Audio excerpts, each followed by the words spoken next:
This is the San Francisco 49ers Report by Chat Sports. My name is Chase Sr., and on the docket for today's show, we're going to open up the floor, and we're going to do a mailbag. Huge offseason is coming up for this football team. It's really already well underway, and a lot of people have questions as for the direction of this football team. They also have some opinions and hot takes for what this team could and should do to get back to playoff contention in 2025, so I'm looking forward to seeing what all of the real ones come up with. A guy who's been watching the show for a very long time is Chua Lore. Do you think that Brock Purdy will hold out? I do not think that Brock Purdy will hold out. And I don't think it gets to a situation where Brock Purdy holds out. And if it does get to a point where Purdy holds out, that is a disaster for San Francisco. You can deal with a Brandon Aiyuk holdout, a Trent Williams holdout, a Deebo Samuel holdout, a Nick Bosa holdout. Because there are other players who can step into those roles and practice for you, play in preseason games for you, and if that holdout carries over into the season, you can get by without having those players for a game or two. Limited sample size, of course, because those players who I mentioned are very special. But if you don't have your quarterback, football is such a timing, rhythm-based, synchronized sport where if you don't have your marquee player, your quarterback who drives the ship, and you're just trotting out backups for all of training camp and in the preseason, you expect to just hit the ground running week one when you're going to have playoff and Super Bowl aspirations? It cannot happen.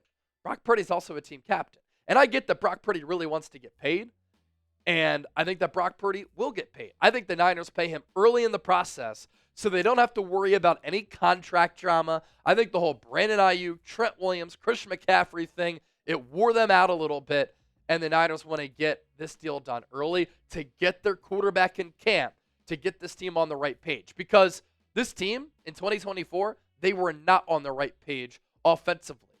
They were not synchronized all season long, and it showed, and that's a big reason why they never found their groove, and they finished 6-11. Dusty Gaming. Would Banks or Campbell be available by pick 11? So, good question here.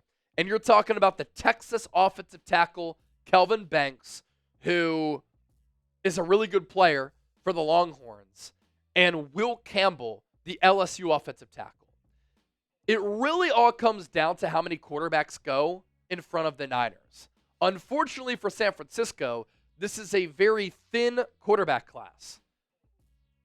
You would have hoped that this quarterback class would be deep, because then you could have an excellent player fall in your lap. Cam Ward, Shedeur Sanders, I think, are the only quarterbacks who are worthy of going inside the top 10. And so you won't see an Abdul Carter fall to you. You won't see a Mason Graham fall to you.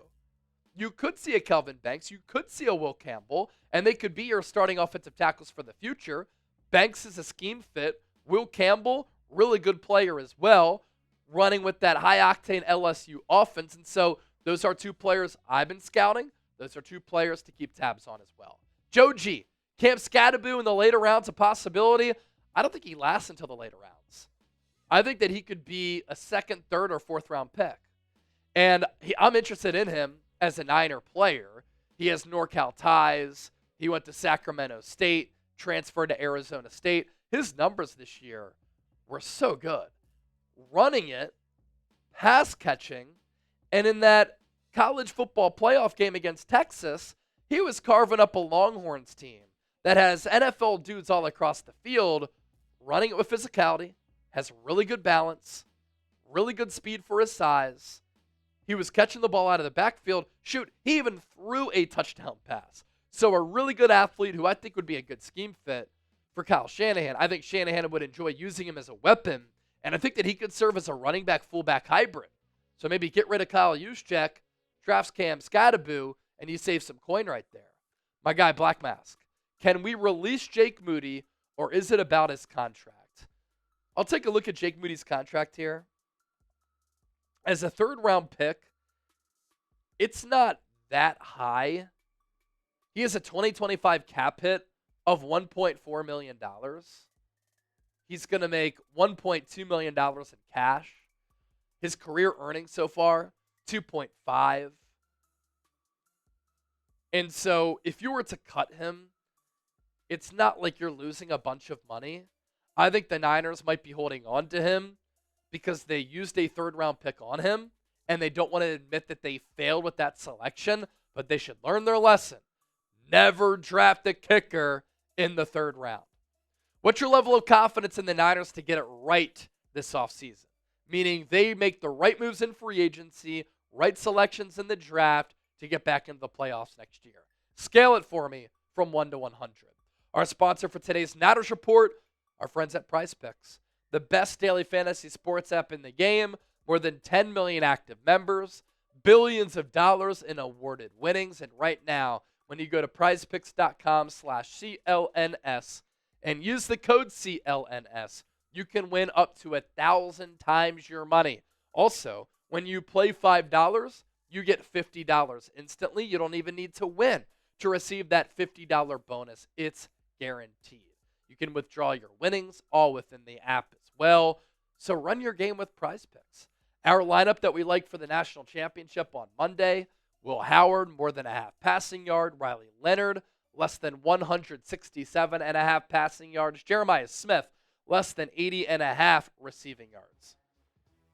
Pick 2 or more players, choose more or less on their projected stats. Priz Picks, run your game. prizepicks.com/CLNS. We continue to move forward with our mailbag here on the show, and we go to Zy TV. What free agents do you feel would fit most, salary-wise and scheme-wise?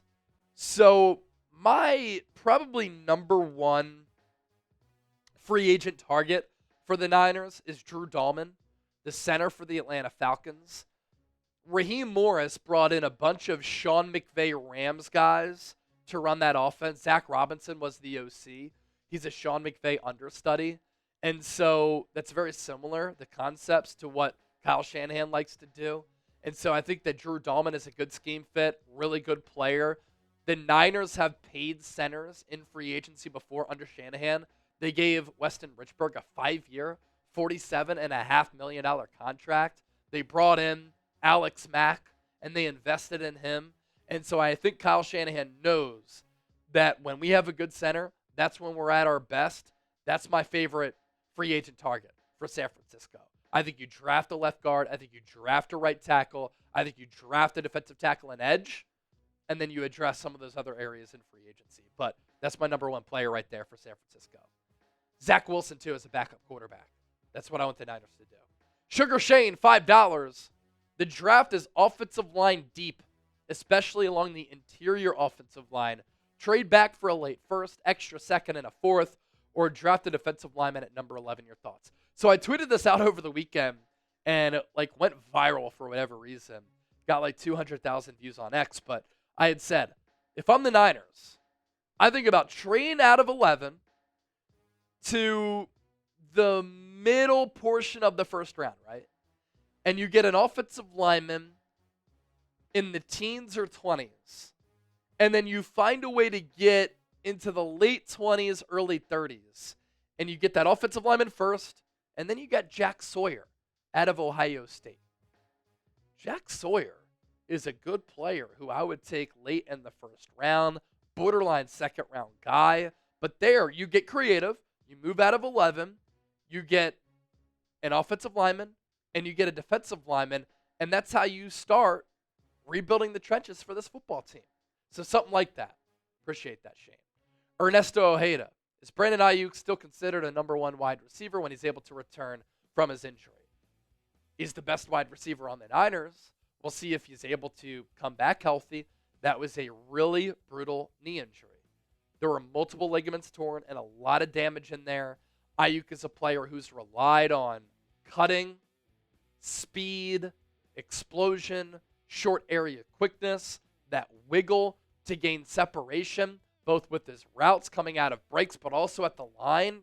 And so even if that is impacted a little bit, I think it impacts his game, and it impacts what he's able to do. So this Niners receiving core, I think they're in a good spot for next year. Looks like they're going to retain Deebo Samuel, Brandon Aiyuk, Deebo, Juwan Jennings, Ricky Pearsall, Jacob Cowing. That's 5 right there. It's not bad. Bryce, do you feel like if we get a solid defensive coordinator, half as many injuries as last year, we have an even better shot at winning it all than last year, about a 90 out of 100 for this offseason? Okay, so your confidence scale out of 100 is 90. I asked that question on the show. So thanks for responding to that. Yeah, I mean, I don't think the Niners are like to a point where they need to tear it down and rebuild. I think they need to reset, retool a little bit. And if they get a solid defensive coordinator and they improve on defense, and that defensive coordinator can help San Francisco develop players, maximize players, tidy up coverages, not have as many scheme breakdowns, not have as many missed tackles, not have as many lapses, and this offense plays better and gets healthier next year, offense improves, defense improves, you win some of those close games that you lost because you're better, strength of schedule is 32nd among 32 teams, yeah, your chances of getting back to the playoffs, I think, are pretty good. Spunky Guy, last question. Do you think Joey Bosa would be a good fit with his brother, Nick Bosa? Yes, but the issue with Joey Bosa, he's been injured so much. And so the Chargers might cut him free. And I know that Joey and Nick would love to play with one another. And yes, the Niners have a need for another edge rusher. It'd be a cool story. I just worry about the injuries to Joey. And then you worry about the injuries a little bit to Nick Bosa. Be sure to hit that sub button. Daily and year-round coverage of the Niners. Turn on your notifications. Therefore, anytime we go live, anytime we push out a show, you will be notified. And we leave you with this. Which free agents do you want the Niners to bring back? Let me know down in the comments section right now.